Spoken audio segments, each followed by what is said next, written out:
On September 27, 2023, the Confederation of African Football revealed the host nations of the 36th edition of the Total Energies Men's Africa Cup of Nations, commonly known as AFCON, the biggest football tournament in Africa.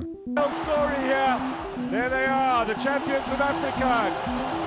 Cote d'Ivoire on home soil. The East African countries of Kenya, Uganda and Tanzania took the slot after defeating their main rival Botswana in the bidding, marking the return of the tournament in East Africa after nearly a 50-year absence, and making it the first ever AFCON tournament that will be hosted by 3 countries.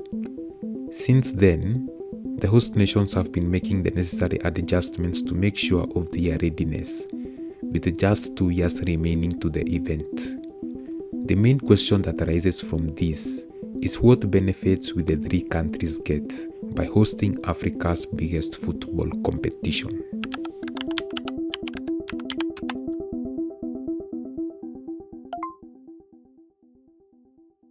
And Muda, and it's a goal this time. It is a goal this time.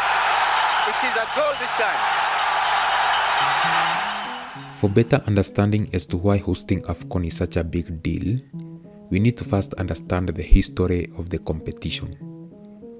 In 1957, the football federations of Egypt, Sudan and Ethiopia decided to form the Confederation of African Football, CAF, a football organization that will manage African football. They did this so as they could help grow African football, since most African countries were in the process of gaining independence at the time. And also, they wanted Africa to be involved in the World Cup, since most African countries were unable to participate due to the lack of qualifying matches. Just 2 days after CAF was formed, the first AFCON tournament was held in Sudan's capital, Khartoum, where only the founding CAF members participated, with Egypt winning the first AFCON trophy after defeating Ethiopia 4-0. Since then, the tournament has grown over the years, where now the 54 African countries can get a chance to participate in the tournament through qualifying matches. The number of participants in the tournament expanded from just 3 in 1957 to now 24. Out of the 54 African countries, the country of Egypt has been the most successful in the competition, with the Pharaohs winning the AFCON trophy 7 times. Their last was in 2010, at the peak of their prime, where they had won the 2 previous AFCONs, the 2006 and 2008, making them the first country to win 3 AFCON tournaments consecutively. The second most successful country is Cameroon, that has 5 AFCON trophies to their name. The next one is Ghana, who follow closely with 4 titles. And then there is Nigeria and Cote d'Ivoire, who both have 3 titles, with Cote d'Ivoire being the current champions. And then Algeria and DRC, who both have 2 titles. And lastly, Morocco, Tunisia, Senegal, Sudan, Ethiopia, Republic of the Congo, Zambia, and South Africa, who each has 1 title. Just by looking at this map, you can tell that the northern, western, and central parts of the continent have had the most success in the tournament. Meanwhile, in East Africa, it is only Ethiopia that has ever won the tournament. But that was about 63 years ago, in 1962, where Ethiopia won by beating Egypt 4-2 in extra time. For Kenya, Uganda and Tanzania, they haven't had too much success in the competition. For example, for Kenya, the Harambee Stars have participated in AFCON only 6 times. But despite this, Kenya has never advanced past the group stage. For Tanzania, Taifa Stars have participated in AFCON only 3 times. And just like Kenya, they have never advanced past the group stage. Uganda, on the other hand, they have participated in the AFCON tournament 7 times. Uganda Cranes were at their prime during the 70s, where they reached the final in the 1978 AFCON, but ended up losing to Ghana 2-0. But since then, the national team has struggled to pass past the group stage. For AFCON 2027, the 3 countries have been making the necessary changes in their national teams to make sure that they perform well in front of the home fans, since they will be the host nations. The 3 national teams already have new coaches, Uganda Cranes being Paul Put, who was Kenya's head coach in 2017-2018, Taifa Stars is Hemed Suleiman, who is a well-known Tanzanian football coach. Harambee Stars is South Africa's own Benny McCarthy, a former Champions League winner and former assistant coach at Man United. The new head coaches were tested in the just concluded CHAN 2024, where all the three national teams managed to finish top in their groups, but faltered in the quarterfinals. The incredible performance at CHAN showed the massive potential that Kenyan, Ugandan and Tanzanian footballers have, and they will use the mistakes of CHAN to make sure they perform better in 2027. The preparations for AFCON 2027 is not only on the teams, but also on infrastructure.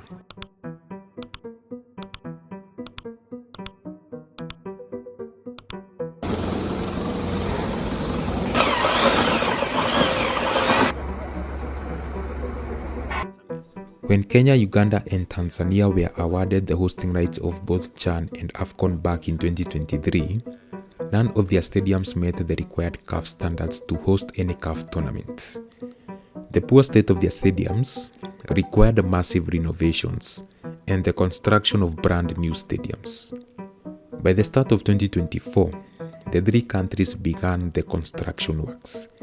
In Tanzania, the government spent about $12 million in renovating their largest stadium, the 60,000-seater Benjamin Mkapa Stadium, and another $15 million in renovating Aman Stadium, which were both used during CHAN. Currently, two brand new 30,000-seater stadiums are under construction, one in Tanzania's capital Dodoma and another one in Arusha, that are expected to be completed in 2026, both having a combined cost of about $247 million. In Uganda, the government spent about $15 million in renovating their main stadium, the Mandela National Stadium, that was used during CHAN. Just like Tanzania, Uganda is also constructing two brand new stadiums, which will each have a capacity of 20,000 and are expected to be completed in 2026, both having a combined cost of about $260 million. For Kenya, the government spent 3.6 billion shillings in renovating Kasarani Stadium, Kenya's current biggest stadium, and 200 million Kenyan shillings in renovating Nyayo Stadium, that were both used during CHAN. According to the Defense Cabinet Secretary, Soipan Tuya, who appeared before the National Assembly's Committee on Sports and Culture in April this year, stated that another 3.1 billion shillings will be used to prepare Kasarani Stadium for AFCON, and 900 million shillings will be used to prepare Nyayo Stadium, much of which will be spent on adding a canopy on the stadium. The Kipchoge Keino Stadium in Eldoret, although it was never used during CHAN, will be one of the venues for AFCON. The government will spend 3.5 billion shillings in renovations and upgrading the stadium that will give it a more desirable look like Nyayo Stadium. Another stadium that will be used for AFCON is the new 60,000-seater Talanta Stadium that is currently under construction. The stadium is being constructed at a price of 44.7 billion shillings. That's about $346 million, and it is expected to be completed by December of this year. According to this estimation, the three countries are expected to spend over $1.1 billion in preparations, much of which will be spent on stadiums and the rest on hospitality, logistics, security, and training facilities. Now, the way Kenya, Uganda, and Tanzania are financing these projects raises questions of the economic impact. According to Google, the three countries are using loan money to finance the projects. For example, Kenya took a bond of 44.8 billion shillings to help in constructing Talanta Stadium. The sad part is that Kenya will repay the bond in excess of 100 billion shillings in interest alone over the 15-year tenure of the bond, the interest rate being 15.0% semi-annually, translating to 3.4 billion shillings every 6 months up to year 2040. For a nation already facing debt problems, this will only exacerbate the debt crisis. The positive side of hosting AFCON 2027, however, is that it will attract people from all over the continent and beyond that will come and enjoy the amenities that the countries have to offer. And not only that, The tournament will give investors confidence in investing in East African football. The events that happened in CHAN, especially in Kenya, where tickets were being sold out in minutes, and millions of Kenyans tuning in to watch Harambee Stars, showed the potential that Kenyan football has. For a very long time, Kenyan football hasn't received the kind of public support that was experienced during CHAN. This was mainly due to the lack of support from previous governments. Although the Ruto government not being popular, it facilitated the CHAN tournament by allowing the events to take place in the country, and the financial incentives that the president offered the players motivated them to play very well. What I believe is that CHAN 2024 was not only the start of preparing for AFCON 2027, but also laid the foundation for growing Kenyan football. Instead of players relying on temporary incentives from the head of state, Kenyan footballers can be able to make a decent living when there is proper leadership in the FKF, massive investments by corporations, and most importantly, a very huge fan base. I also want to thank the president of Tanzania and the president of Uganda, and the governments and the people of Kenya, the people of Tanzania, and the people of Uganda for what, without a doubt, has been the most successful CHAN in the history of this competition.